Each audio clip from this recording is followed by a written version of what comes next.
This talk is called Learning Technology, a Backward and Forward Look.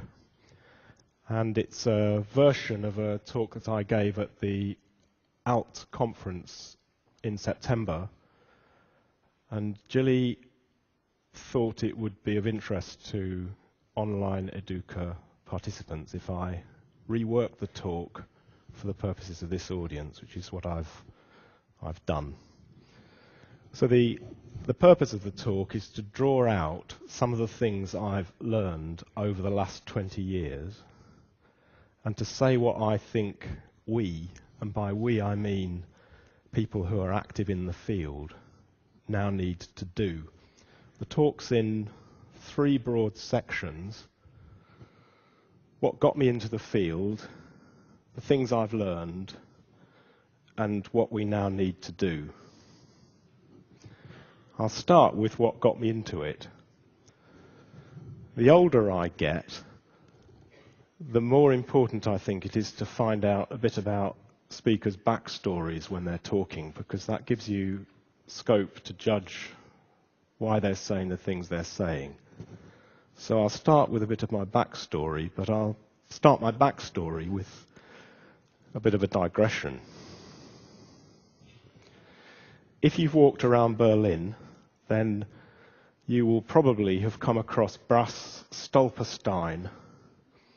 These are, in English, that's stumbling blocks, which are set into the pavement to commemorate citizens who were taken from their homes in the 1940s to their deaths. In October 1942, my grandparents and my dad's grandmother began their journey from Berlin to the concentration camps from a flat just 3 kilometers north of where we now sit. And I'm in the process of getting them commemorated by arranging for stolperstein to be placed outside their flat. And yesterday, quite by chance, I had the opportunity to see the sculptor Gunter Demnig, who is responsible for stolperstein, putting 3 stolperstein outside a flat in Newcolm. And there was a small ceremony to commemorate the people who'd lived in that flat who were taken in a similar way to my grandparents and my great-grandmother, Selma Lewin, Martha Meth, and Max Meth. Now, I was in two minds about whether to include this section in the talk, and I discussed it with Gillian. She gave me very active encouragement to do it, and so did a character called Graham Atwell, who may be in the room, and that's really the rationale for it. I talked it over. They said it's good to provide that context. So back to the talk as planned. My father came to London from Berlin via South Africa and Lesotho in 1946.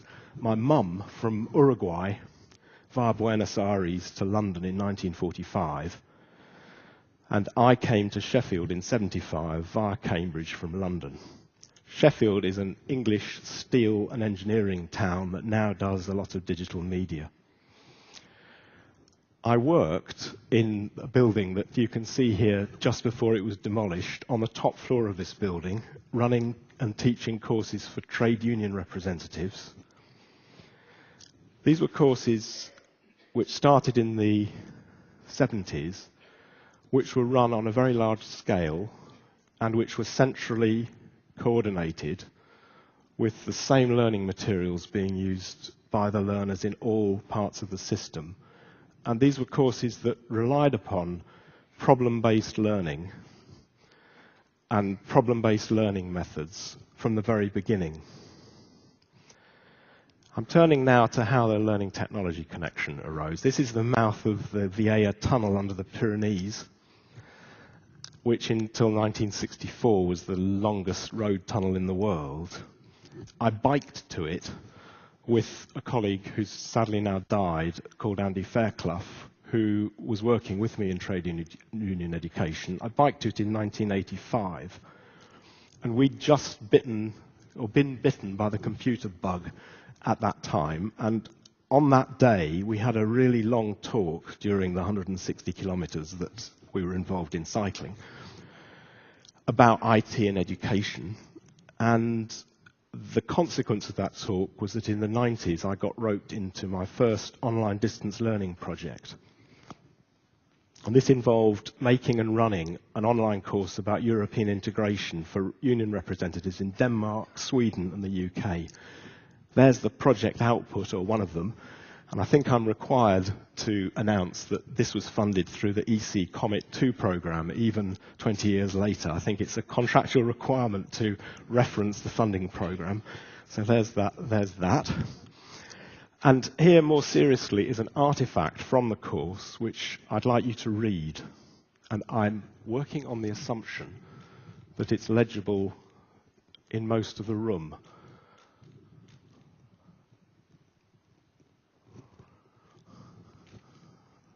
And I think people would shout if it wasn't.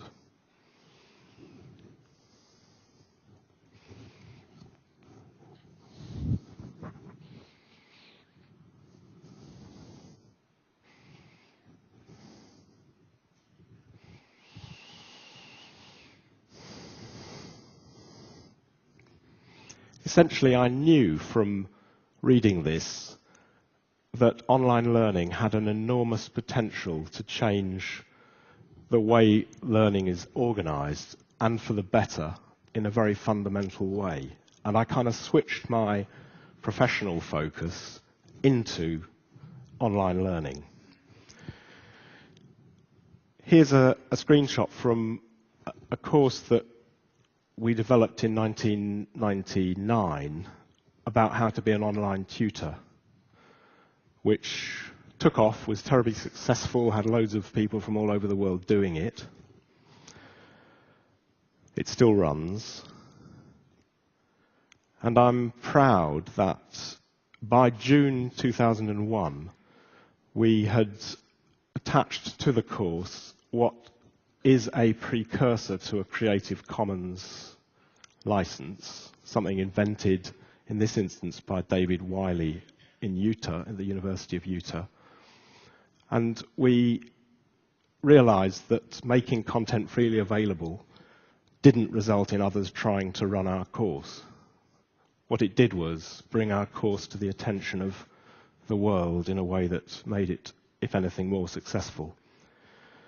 2003, I started to work for the Association for Learning Technology, and I did that for 10 years. I'd urge you to visit the association's stand A31, that's on the slide, and our association has the usual things, a journal, a website, a newsletter, a fantastic conference. And I had the luck for nearly 10 years to do my hobby as a job, and that's an unusual opportunity anybody to have had. Meanwhile, my two kids turned into young men. One of them's drumming at the Berlin O2 World tomorrow night. And in that period, in the UK second row down, we got through a lot of prime ministers. And I've included, because Severin Gers from the conference organisers said that Germany, the UK, Netherlands and Finland were the most represented countries in the conference, the pictures of prime ministers or the chancellor for those four countries. And the thing that really struck me from this was that in Finland you certainly get through a lot of prime ministers in comparison to Germany and its rate of progress through chancellors, because I couldn't get them onto one row. But you also have more women. More seriously, political leader pictures don't give you insights into the really big, no going back political and economic changes during this period, like deindustrialization in many parts of Europe, the ending of apartheid, the fall of the Berlin Wall, the war in Iraq, the menacing takeoff of global warming, and the financial crisis that we haven't yet got through. Nor do those pictures give you a sense of the rise of the BRIC countries. And this chart, about which there's a technology angle that I'll come to very briefly in a minute, shows how the GDPs of China, Brazil and India have really increased relative to European countries. I've just included Germany and the UK there, with China's overtaking both. The aside is that I made this graph and dropped it into the slide using Wolfram Alpha. It took 15 seconds. And all I had to do was type GDP and 5 country names, and there was the chart. I didn't have to plot any data. And that's a sign of the importance of the technology side of things. This is Gordon Moore, who founded Intel. This is a picture of his original diagram in which he expressed Moore's law that the number of transistors that could be economically produced on a single chip would double every 2 years. He did that in 1965, and his law has held true since then and shows no sign of not holding true for the next 10 or 20 years. And all of our interactions, our current interactions with the web, really derive from the fact that Moore's law has been quietly ticking away in the background and will continue to do so. Here is a statement which I'll give you a moment to read.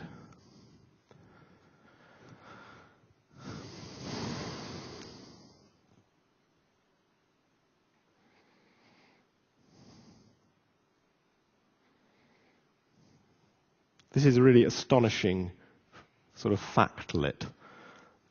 It's written by Peter Norvig, who worked for NASA originally, now works for Google, and a colleague of his at Google called Udi Mamba. In parallel, the nature of knowledge work, with the notable exception of teaching, has changed very, very greatly. On the left is a 1568 engraving of a print workshop. And that workshop, the people at the back, the compositors, were doing work that was basically exactly the same as the work my dad started doing as an apprentice. He's the one in the middle, the young guy in the middle. This is him in 1934 in Schollem's Berlin print works. And basically, over that 400 or 500 year period, the print processes just didn't change. Print was changing the way we learned, and the way that culture communicated itself, but the underlying way in which the work was done didn't alter. But then in his life, my dad had to adjust from hand composing to monotype casting to liner type casting to offset lithography to photo optical setting to the aesthetically ghastly first attempts at computer-based composition. As an aside, there's a fantastically erudite computer scientist called Donald Knuth who wrote and is still writing The Art of Computer Programming. He's got to the 4th volume now. He had to stop this life's work of writing The Art of Computer Programming because when the 3rd edition came along, the quality of the computer setting that then applied was so terrible that he wasn't prepared to have his book published so badly represented, with its mathematical notation so badly represented. He then spent 8 years creating the open source computer typesetting program TeX, which has changed forever the quality of computer printing. So Moore's law and the enormous strides that have been made in software engineering have driven many, many other changes. And all of these, and I can't read my notes, I just going to quickly check this. All of these are represented at Online Educa in exhibitors, products, and services. So I'm now going to turn to some of the things I've learned. And I've organized these as a rather an unstructured list. It's unsupported by evidence because in the context of a short talk like this, you can't do that. And in a sense, this is kind of advice of a sort that I've had the temerity to try and summarize. The first point I'd make is that there are such things as cornerstone ideas. They're worth finding. For me, I'm just going to present three. First cornerstone idea is that learning is life-wide and lifelong. This diagram by Roy P. from Stanford University shows very elegantly how, from a citizen's point of view, only a tiny proportion of life is spent in formal learning. It's unimportant relatively compared to the amount of time in your life that's spent in an informal learning environment. Second cornerstone idea is that learners, not teachers, not content, create learning. Two quotes that you might choose to read, as it will be quicker than me reading them to you.